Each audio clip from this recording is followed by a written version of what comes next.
Greetings, fellow ukuleleans. Jeff Weinberger coming at you here with a new tutorial. I'd like to talk about common chord progressions today. This is a subject I've covered in past videos, but I kind of wanted to put everything together today and show you two extremely common chord progressions, two of the most used chord progressions in all of Western music, especially pop music, and then show you ways to vary those, how to mix them up so maybe they're a little less common. And there's lots and lots of songs that use these. We've talked about this before, but I want to show you some ways you yourselves can use these, practice these, get good at these, and use them as a vehicle to improve your game. This is also for songwriters. If you're a ukulele player, but you also like to write your own music, this is also for you.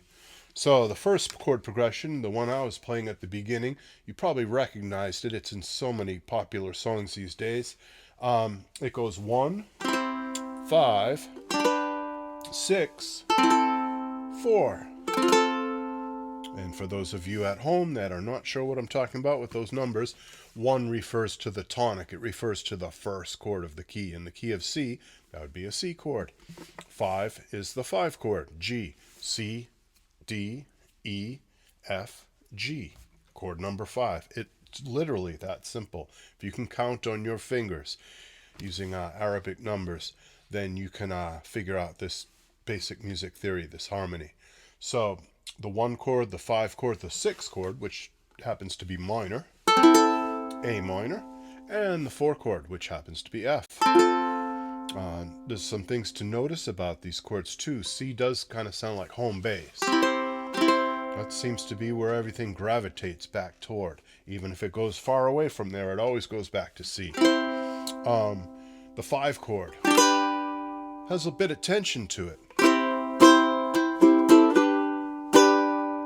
little feeling of unrest, and it makes you kind of want to go somewhere else. It can go a lot of different places. Different chord progressions go to different places. This particular chord progression, the 4 chord progression, if you will, it usually ends up on A minor. Didn't have to go to A minor, but in this case it went to A minor. And then F. So that movement from a very stable, satisfying kind of chord to an unstable and kind of wandering sounding chord to one that sounds like it's pretty much at rest. One that upsets it a little bit and makes you want to go back to home again. So it has some interesting movement to it. It's 4 very simple chords, and you would think, oh, well, that's not very complex. That wouldn't really have much to talk about. But there's an awful lot to talk about there. If you can understand that, the concept of tension and resolution, chords moving one from another and creating motion, that explains harmony. That's a lot. And that explains lots of other chord progressions and lots of other songs. What songs would that 1, 5, 6, 4 chord progression be? Well, the famous ones would be Don't Stop Believin' by Journey, Let It Be by the Beatles, No Woman, No Cry by Bob Marley, and lots of other songs. Can You Feel the Love Tonight by Elton John. There's hundreds of them, literally hundreds of songs that use that. Even the latest Taylor Swift album, I think, has at least 1 or 2 songs that use that progression. She's used it throughout her career. She gets a lot of mileage from those 4 chords. Her acoustic stuff, her early kind of country pop acoustic stuff way back then, I guess it was early 2000s or something, maybe late 90s. And then even today, her electronic dance music, pop stuff, still uses those same progressions. So obviously, if you're a songwriter and you have a command of these 4 chords, you can do an awful lot. Let's look at a different one. Let's mix up the order. So we're going from the Let It Be, Don't Stop Believin' progression to this one.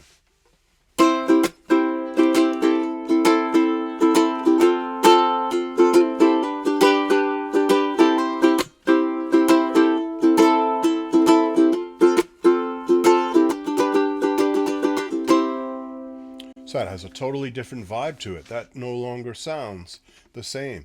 That's known as the doo-wop progression, the 50s progression. It's got a lot of different names, but we all know it.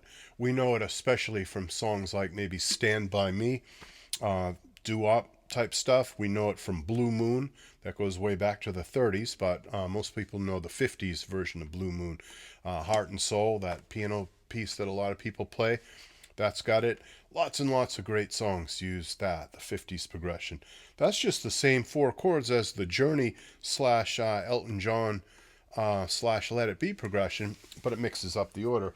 It's the 1 chord, followed by the 6 chord, followed by the 4 chord, followed by the 5 chord. So it's the same C, G, A minor, F, but now it's C, A minor, F, G. And you can mix those chords up in lots of other orders too, which we'll look at in a minute. But let's get a handle on this 50s chord progression. If you strum along with me, let's just do eighth notes. Let's do shuffle eighth notes, down, ups. So let's play this together. We're going to do 1 measure of C, 1 measure of A minor, 1 measure of F, and 1 measure of G. All right, here we go. 1, 2, 3, 4.